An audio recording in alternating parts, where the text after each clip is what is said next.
Alright, ladies and gentlemen, welcome back, welcome back, welcome back to Horror Analysis with me, Drew. How you doing? I'm doing well. Today we're continuing with History of Horror, and today we're going back another 25 years from 1825 to 1849. And as far as Howard Phillips Lovecraft, who is still our map for this History of Horror section, is concerned, this is all about this guy. There's no cover. There we go. All about this guy. The Edgar Allan Poe. Can you see it? There you go. Got my complete stories. I got like my old book. I like the old books. 1966, which was pretty cool. I'm happy with that. So Poe, yes, Poe has the only author in here to have his own chapter. It's chapter 7. Almost positive. I did write it down, but whatever. Chapter 7, which Chapter 7. Hey, I remembered. And yeah, so the Modern Masters is the other option. That's chapter 10 for him, and there's 4 authors in there. Poe is only the person to get his own chapter. He shares it with Baudelaire that much, but we don't really talk about Baudelaire because we're not really talking about non-horror stuff. Not that Baudelaire isn't influential. He is in horror. The guy I'm reading now, which I still haven't finished his book because I've been so involved in, I gotta read up on Poe stories, so I've been reading this, and I gotta catch up on what's going on in here, so I had been reading this, so I've been missing out on the book I'm reading, which was Leslie Whitten. Leslie Whitten actually was a good as a translator into English of Baudelaire's poetry, along with writing horror books and being I think he's also a reporter, or was at one point. Yeah, so Poe, and then his contemporaries as well. Let's have Poe up here. Actually, yeah. So Poe was 1809 to 1849. Those are his dates. It's 40 years, not a long career by any stretch. About 10 years longer than Robert Howard, and only the really good die young, I guess. First published in 1927. So this section, smack dab, is Poe's section. Yeah,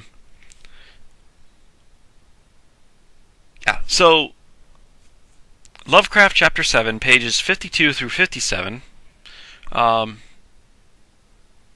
is talking about Poe. Now, and he starts talking about the specific stories on page 56. So 4 pages is talking about Poe in general. Poe would be, during Lovecraft's time, Poe was kind of talked down about by the intelligentsia, the intellectual elite, or whatever. What was Lovecraft's term? I don't have a bookmark. I should. There we go. Advanced intelligentsia. Now,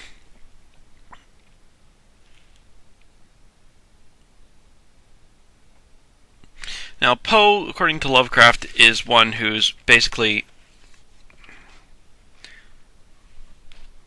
getting the system down. We know that, of course, Poe is very much influential to Lovecraft by Lovecraft's own admission. Lovecraft famously said, "I have my Poe works and I have my Dunsany works, but where are my Lovecraft works?" he didn't see his own work in these things. Anybody reading Lovecraft, of course, sees only Lovecraft stuff. Maybe they see the Sonic influence. I really only see the Poe influence in his diction and his word choice. They're both both very particular about the words they use, which is good. I'm okay with that. But I mean, I don't really see Poe in Lovecraft as much.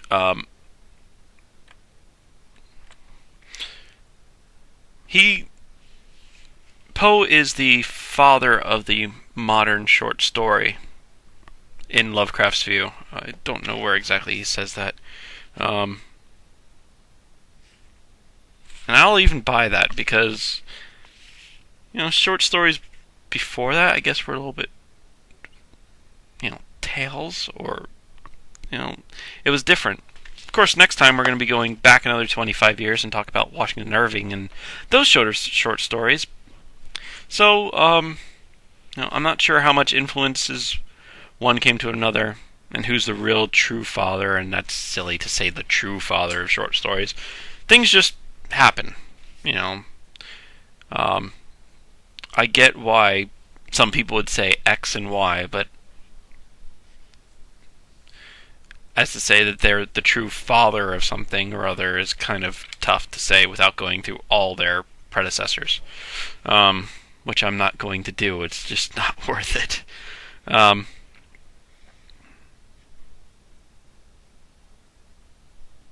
Sorry, I'm getting distracted.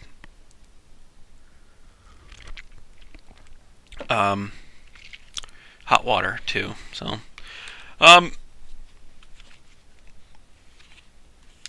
Lovecraft is going to mention some of his other stuff about Poe's like mystery type stories, or his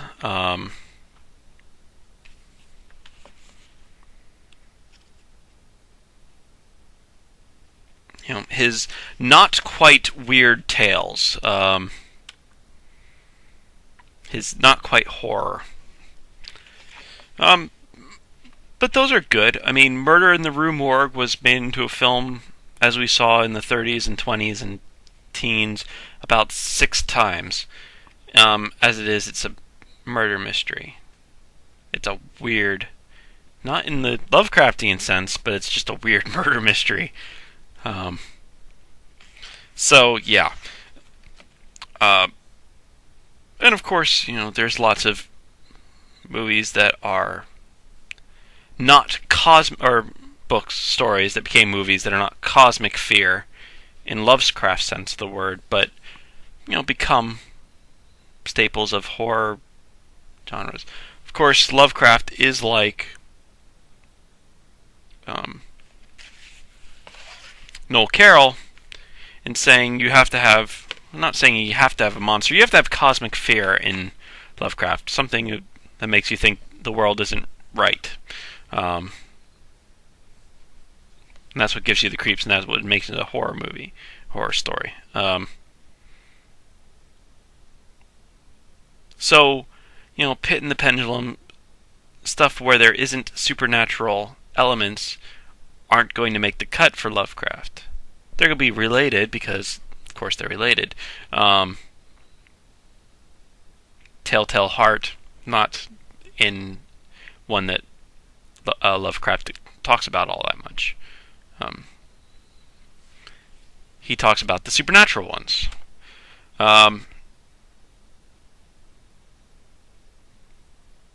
Yeah, so the manuscript found in a bottle, I actually, in my research today, I was listening to a lot of stories. Today I listened to Metzengerstein and Manuscript Found in a Bottle. If you're looking for this one, by the way, it's MS Found in a Bottle. I don't know why they keep changing it from manuscript to MS. That was the abbreviation in the day, but it took me forever to find it in my complete works. But I listened to the Manuscript Found in the Bottle today, and I listened to Metzengerstein. on LibriVox version. Um, LibriVox is that free audio. LibriVox.org is the free audiobook place for public domain books. It's great. Metzengerstein had a very thick accent in the reader that I was listening to, but it was still good. Manuscript Found in a Bottle was really good, even though I did have to read along with it just because it had sailing terms, because it was so nautical, and I don't know anything about water. So, Manuscript Found in a Bottle is essentially a guy is on a boat, the crew is washed ashore, washed overboard or whatever, and then another boat slams into him, and he ends up getting tossed onto that boat, where no one knows he's there, even though he's walking right up to the captain and whatnot. No one seems to notice him at all, and they all seem to be acting weird, and then they all drown. Spoiler. Well, and then he realizes that they're all going to drown, and then throws the bottle with the manuscript inside of it off, so then they all drown. We're not sure if it's a ghost ship. We're not sure. I'm not sure if it's a ship with the souls of the drowned sailors or whatnot. Very weird. Everything was weird about the ship. Everything. So yeah.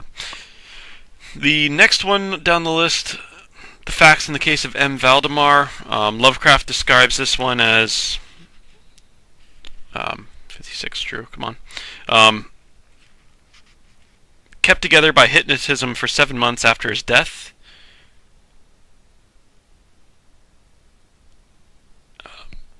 Narrative of A. Gordon Pym of Nantucket. South Pole, which is sort of like the Manuscript Found in a Bottle. Similar. That ship was headed towards the South Pole as well. There's murderous savages where nothing is white, and where vast rocky ravines have the form of titanic Egyptian letters spelling terrible primal arcana of earth, etc. Metzengerstein. This one was cool. This is one that they should teach in school and don't. So, there's two families that have fought for forever with each other. The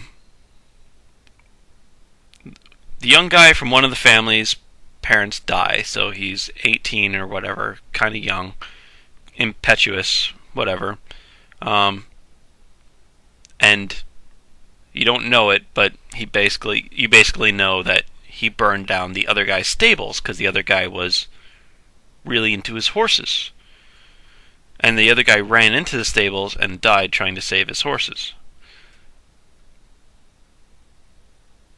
And the next day or whatever,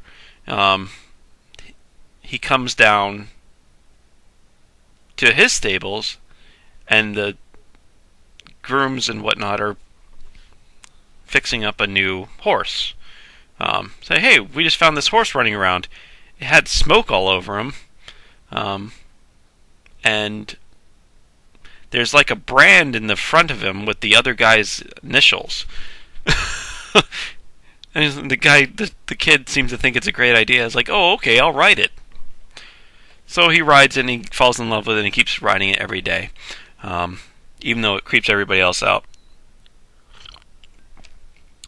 Later on, mysteriously, his house catches on fire while he's out riding, and the horse, dragging him along with it, jumps into the fire, jumps up the stairs, runs into the house, runs up the stairs of the house, and then jumps off the stairs into the burning inferno. And as soon as his body hits the flames and is consumed by the flames, poof, the fire goes out.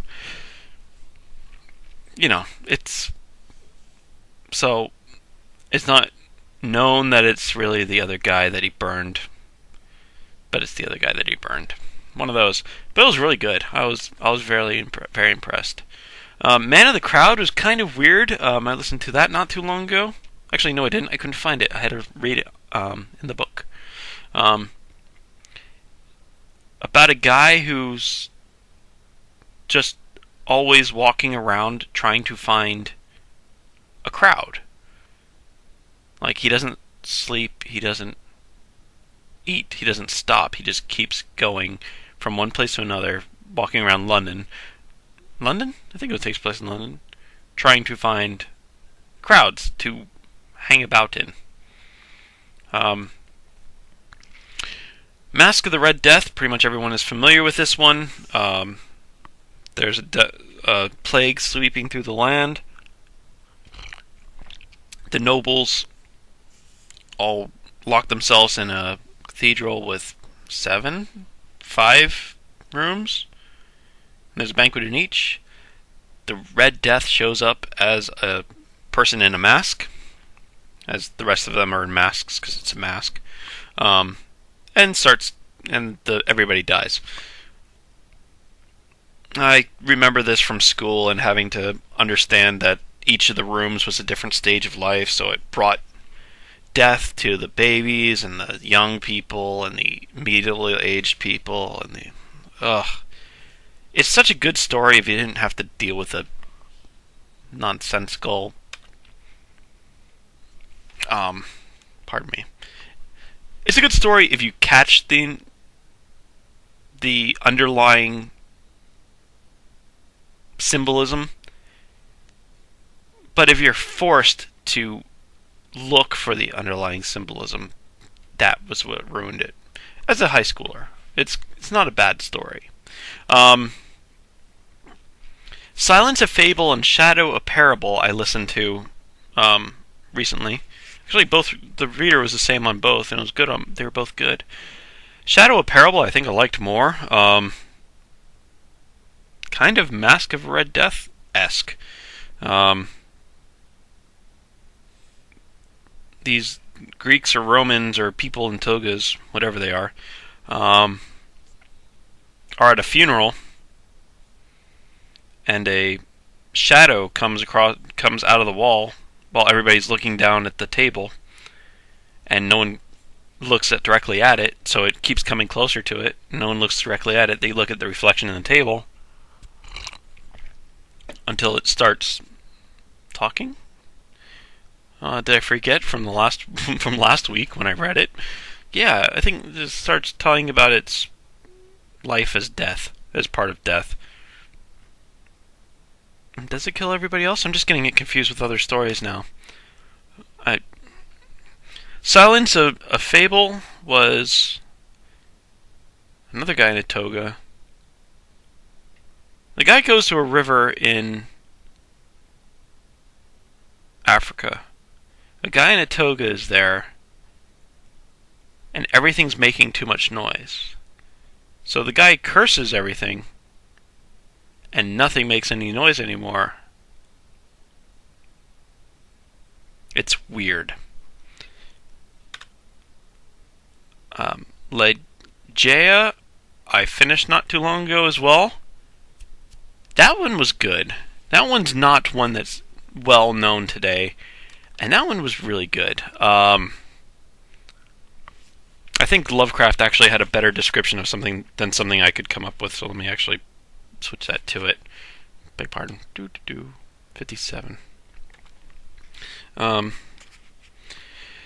Tells of the first wife of a lofty and mysterious origin, who after death returns through a preternatural force of will to take possession of the body of the second wife, imposing even her physical appearance on the temporary reanimated corpse of her victim at the last moment. It was spooky.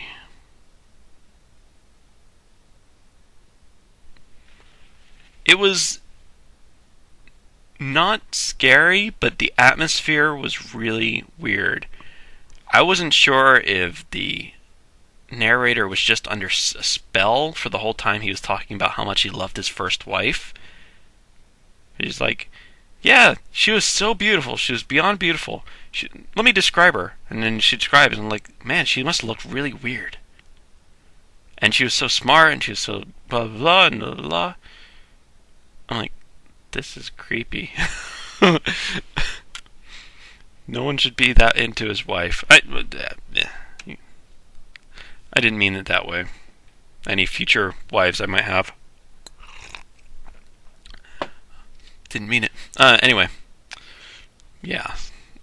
And then the Fall of the House Usher, which is one that everybody knows. Evil family-ish, and then house breaks into stuff.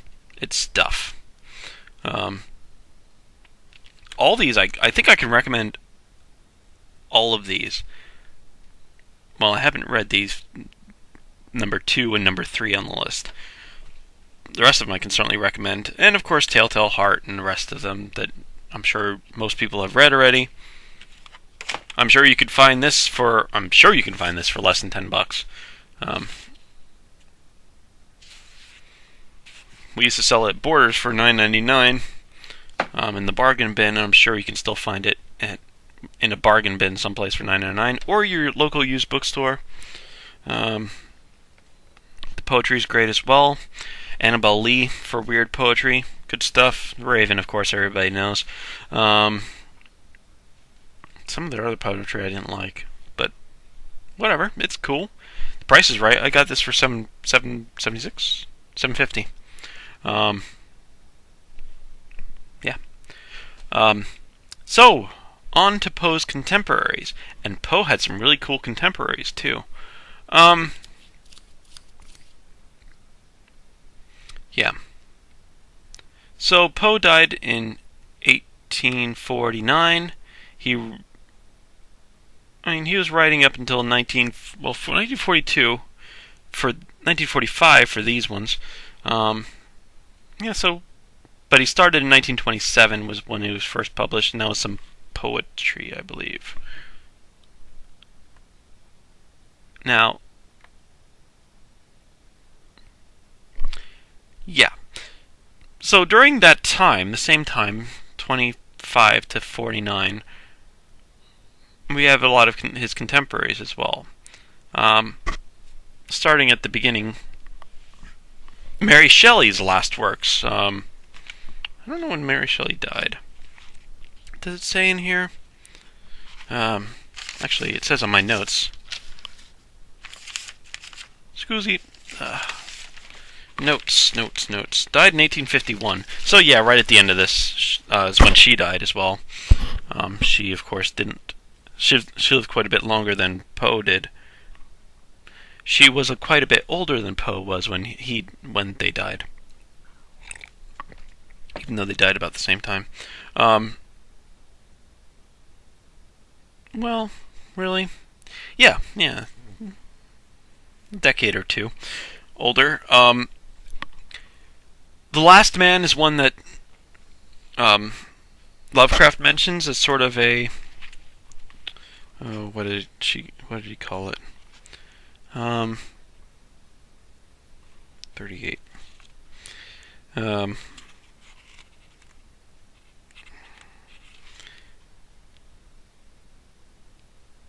He called it notable.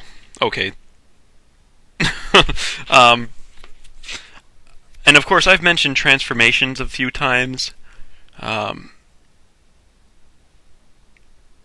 It's a... what was it called? Spatial fission. Where the guy... the little demon witch guy takes over his body, the guy's body, and I listened to it not too long ago. It was really good, though. I was actually expecting it to be awful, because I still don't like Frankenstein. I just didn't enjoy it. This was a lot quicker. Um, yeah. So, yeah, Transformations was 1820. Wrong button. 1831. Last Man was 1826. Thomas More had a poem called Alciphron, and then the same character popped up in a book called The Epicurean, essentially about a Alciphron was an Epicurean sophist in ancient Greece. I'll get there. He went to Egypt and sort of got attacked. Is the right word? He got involved in ancient Egyptian sorcery things, so sort of sorcery-ish things going on. Sir Walter Scott, actually, Lovecraft talks about him quite a bit. The Tapestried Chamber is 1828. What was the Tapestried Chamber? It was a ghost story. Oh yeah, it was a ghost story about a general who... It was pretty creepy. It was a general who stays in a room in a castle that his buddy lives in. And then comes to breakfast the next morning not being able to sleep because a woman walks by his bed. He says, "Hey, what's up?" to the woman. "What's going on? What are you doing here? What are you doing in my room?" She turns around and it's a corpse. And it gets really close to him too. Like, okay, creepy. Yeah. And then he finds out it's the corpse. He sees the picture in the picture gallery as he's leaving. He says, "I'm not staying in that room anymore. Catch you later." And he goes out to leave, and he sees a picture in the picture gallery of one of the guy's ancestress, whose deeds were too terrible to mention, or evil to mention, or something along those lines. And then what was the other one? Well, I'll mention Red Gauntlet, which had a ghost story of Wild Willie's? Wandering Willie's Tale in Red Gauntlet, which is another little ghosty part of another book, which wasn't part of this era. It was the last era, but I'm not going to go over Sir Walter Scott again. And then of course he wrote Letters on Demonology and Witchcraft, sort of a non-fiction thing, which was, as Lovecraft describes it, which still forms one of our best compendia of European witch lore.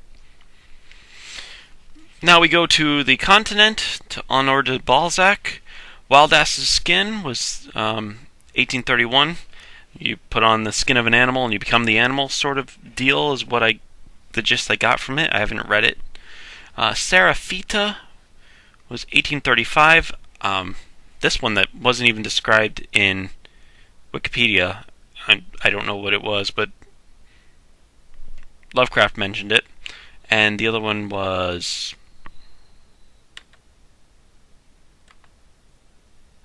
Louis Lambert, which wasn't mentioned in Wikipedia as well either.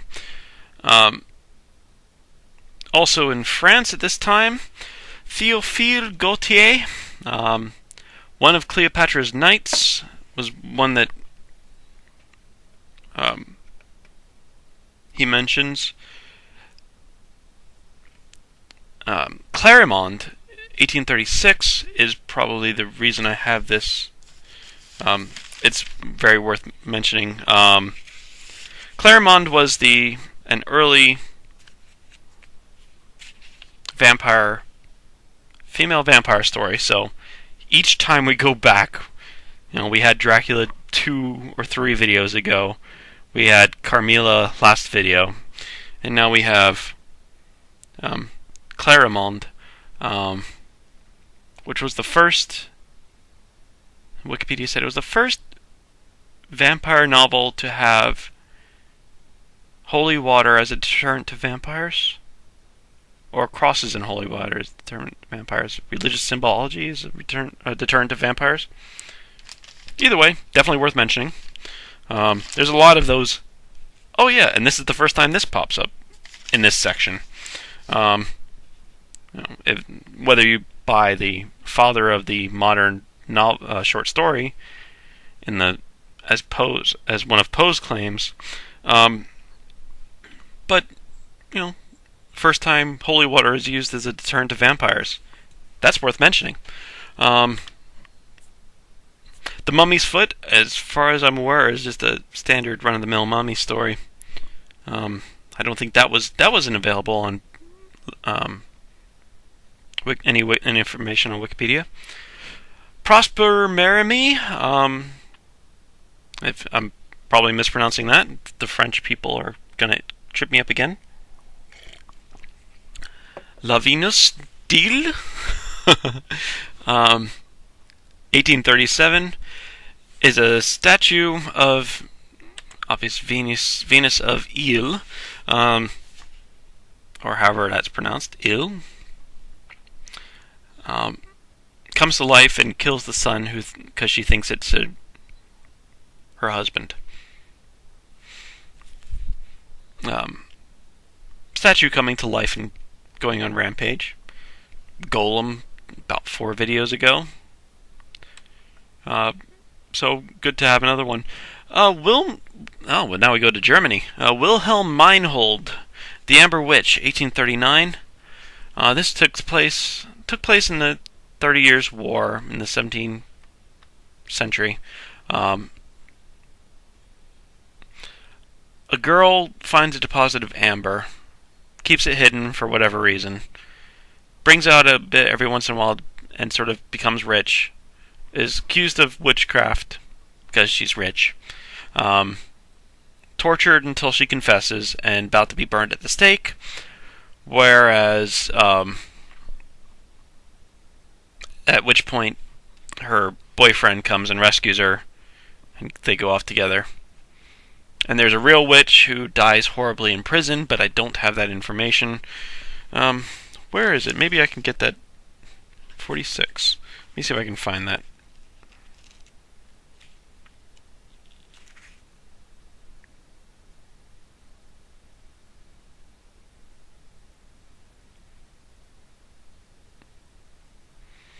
The deeds of the real witch, who afterward comes to a horrible supernatural end in prison, are glibly imputed to the hapless Maria. Or Maria. Whichever it is. No, Mariah. No, Maria, because there's no H at the end. Come on, Drew. And after a typical witchcraft trial with forced confessions on torture, she's about to be burned at the stake, who's saved just in time by her lover. Gotcha. Nope. Wrong things. Alright. Oh yeah, Captain Frederick Marryat, if I'm pronouncing that correctly. Where am I at my page-wise? Oh, The Phantom Ship, 1839, which was the legend of the Flying Dutchman. And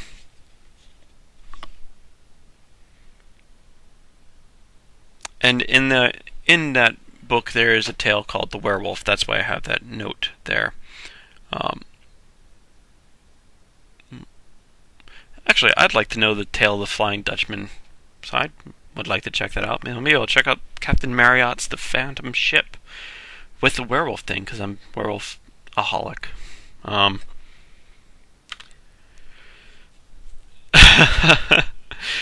Edward Bulwer Lytton, Zanoni. What was the date on this? 1842. I looked up. I know of Edward Lytton, Edward Bulwer Lytton. He's the guy who's has the name of the Edward Bulwer Lytton Prize which is for a horrible short story. And, he doesn't really deserve it. He's the guy who came up with the awful the awful opening line of a story. It was a dark and stormy night in one of his. So, and then of course Poe actually makes fun of that. He uses that. He mocks it in one of his stories. Drop my notes here. So, Bulwer Lytton gets a lot of crap, but he shouldn't. He's written some good stuff. And he coins a lot of phrase. The pen is mightier than the sword. That was one of the phrases he's coined.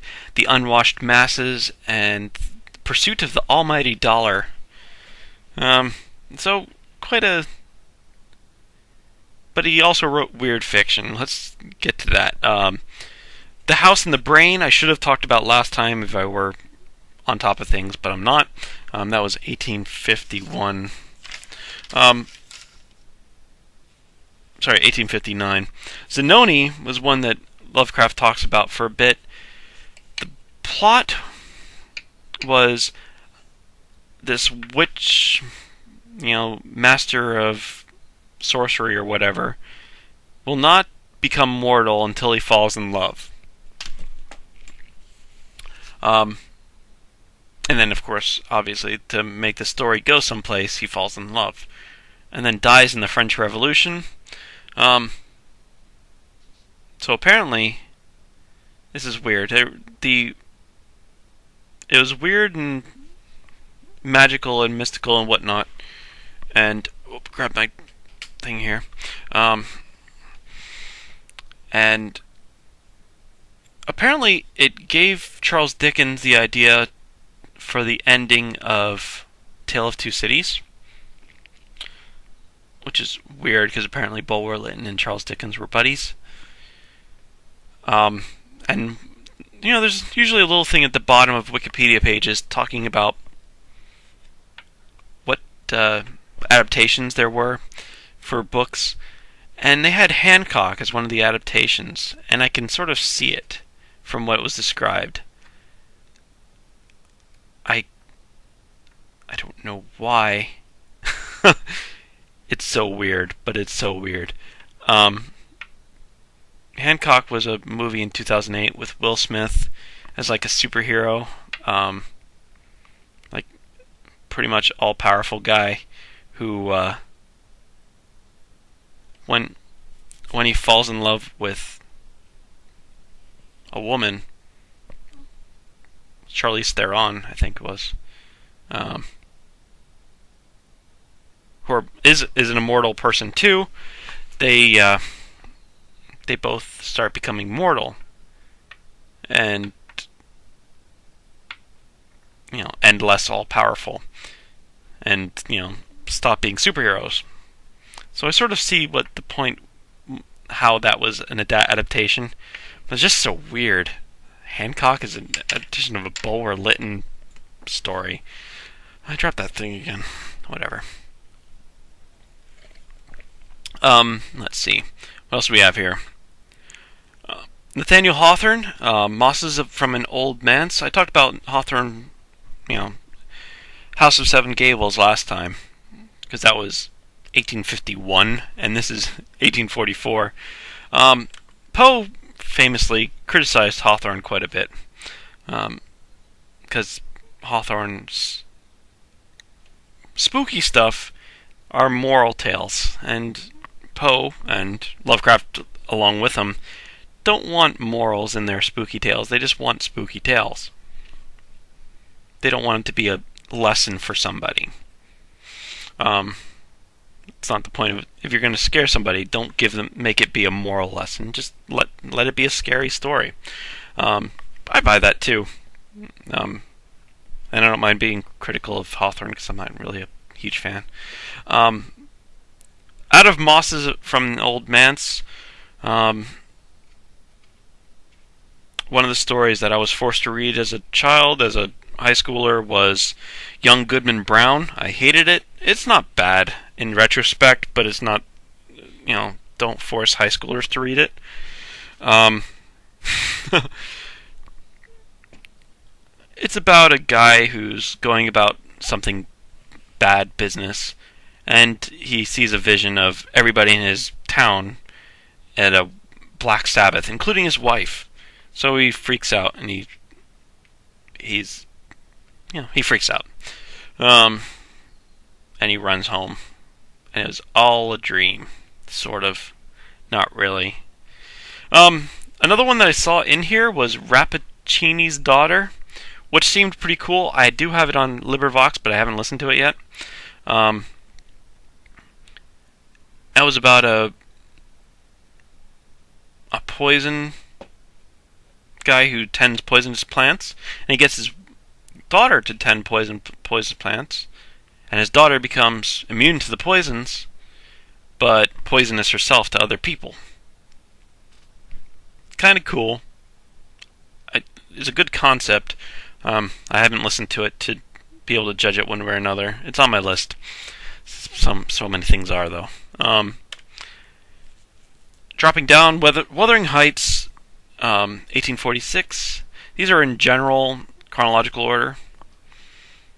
I don't know how much influence one had on the other. I don't know exactly when the English translations of Balzac and Gautier and Merimee and Meinhold were, or how when the English translations of into French or German were made. So I don't know how influential one was to another, or how long it took for some things to get transported from across the Atlantic for Britain and America to interact. But Emily Bronte's Wuthering Heights, 1846, it's ghost-y, sort of. It's known as a romance, and it is a romance, but there's ghosty elements. There's certainly evil people elements. Heathcliff and Catherine were not good people. It's not my favorite story ever. It's not bad. But it's ghosty. Lovecraft mentions it, so I said, what the heck, I'll mention it too. That's basically my reasoning behind there. And George William Reynolds, he wrote Wagner the Werwolf, or Wagner the Werewolf, depending on how you want to pronounce that. 1846, and Faust, 1847. That's an updated version, I'm sure, of the earlier Fausts. And I have a note here that's Penny Dreadfuls, because I wanted to actually talk about Penny Dreadfuls because, well, George William Reynolds, the article on Wikipedia actually mentioned it. I was like, oh yeah, I wanted to talk about Penny Dreadfuls anyway, so I'm going to. I have my Wikipedia of Penny Dreadfuls up. Penny Dreadfuls were the precursor of the pulp fiction from the time Lovecraft was writing. Lovecraft published a lot of stuff in Weird Tales, of course, as I mentioned, and those pulp stories, and of course Robert E. Howard, also a pulp writer who published in Weird Tales and other things, his Conan stuff, Conan the Barbarian if you're a movie fan.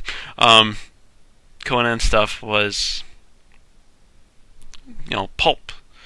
Before pulps, there were penny dreadfuls, which were British in the about the late 19th century, or early 19th century even. Wikipedia describes it as cheap sensational fiction, printed on cheap pulp paper, and aimed primarily at working class adolescents. So, youngsters with money, they only cost a penny per issue, and they were, you had a couple chapters of each story.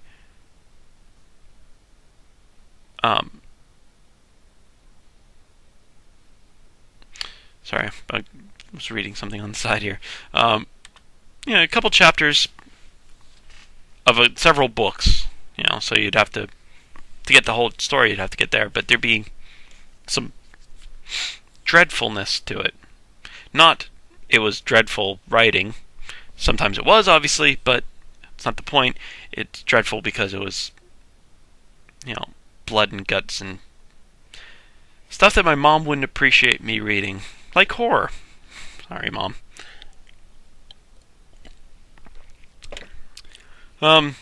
Stuff for mothers to say to their adolescent youths, why are you reading stuff like that? It's dreadful. And it doesn't stop us. So, how far? Started in the 1830s.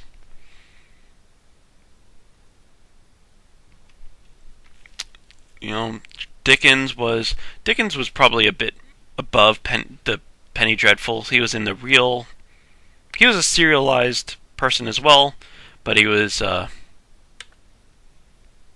his stuff came out in serial form. Great Expectation to be a chapter, then a month later another chapter, etc. All his books were like that, serialized. Not some of his short stories with ghosts and stuff would be in pulps, but some would be in more respectable magazines. Oh, froze there for a second. That wasn't good. Reprints of older books, which of course we'll get to later.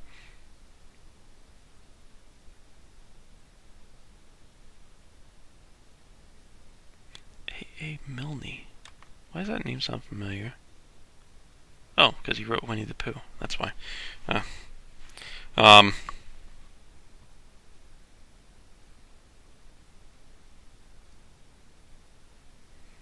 Yeah. So, and then these guys are the precursor of the pulp magazines of the 20th century, 1910 to 1950s.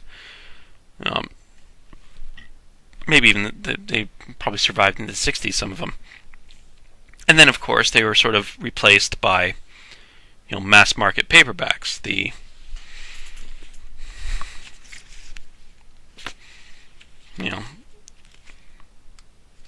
Not that these are cheap or whatever, but, Baen Publishing.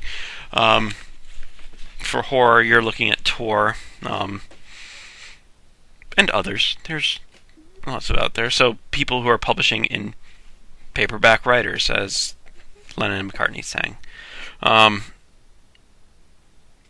Before they got, before you had to pay your dues by printing paperbacks only, like today. Today you probably have to pay your dues by doing electronic books only, and then going to paperbacks only, and then if you get quite good sales, then you can do hardcovers for your next books. So that's sort of publishing history 101 for you there. So that is about this time period. Poe and his contemporaries. Next time, I'm going to drop back another 25 years, try to get pre-Poe. See what I can do with pre-Poe, and then we're starting into the Gothic stuff. I don't know what I'm going to do for the century, the 18th century, the 1700s. There's not a heck of a lot. I might just say, and everything in between, or 2 videos for everything in between. Or, sorry, not in between. Everything before 1799. I don't know. I'll figure that one out. Next time will be pre-Poe. Still some good stuff. E.T.A. Hoffman's going to be coming up. Washington Irving. Polidori. Frankenstein. Yeah. Cool. Yeah. Okay. I think I have an idea. Alright. So later, folks. I'll talk to you. I'll see you next time. We'll continue with History of Horror. My name's Drew. Thanks for watching Horror Analysis. Have a great night.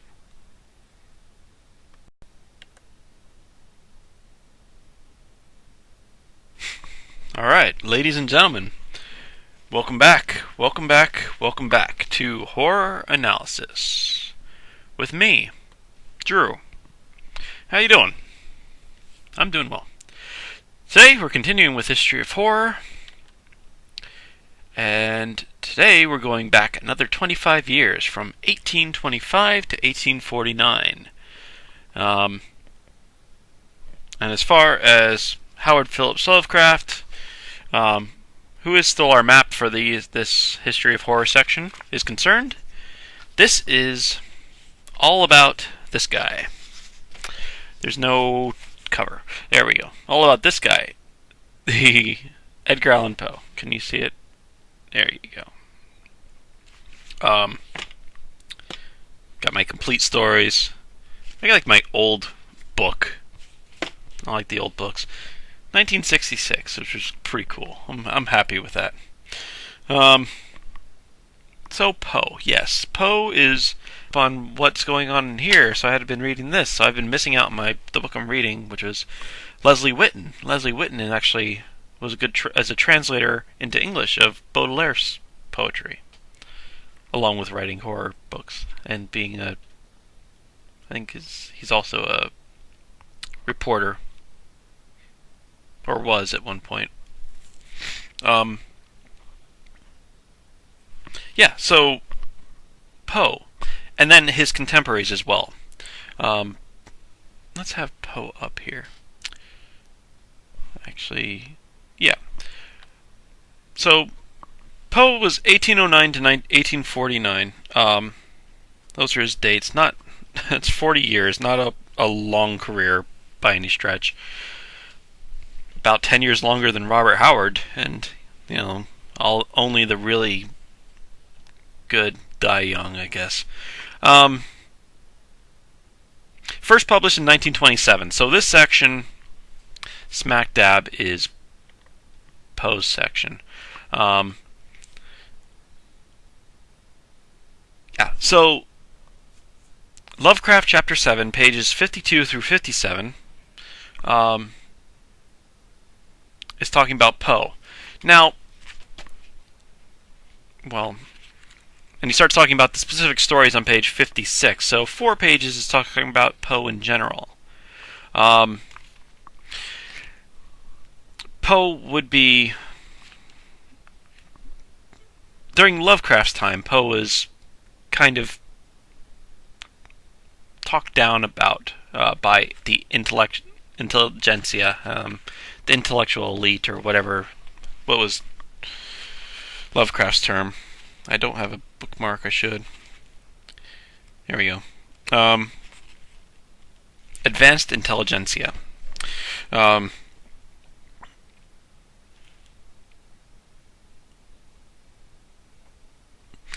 Poe, according to Lovecraft, is one who's basically getting the system down. We know that, of course, Poe is very much influential to Lovecraft by Lovecraft's own admission. Lovecraft famously said, "I have my Poe works and I have my Dunsany works, but where are my Lovecraft works?" He didn't see his own work in these things. Anybody reading Lovecraft, of course, sees only Lovecraft stuff. Maybe they see the Dunsany influence. I really only see the Poe influence in his diction and his word choice. They're both very particular about the words they use, which is good. I'm okay with that. But I mean, I don't really see Poe in Lovecraft as much.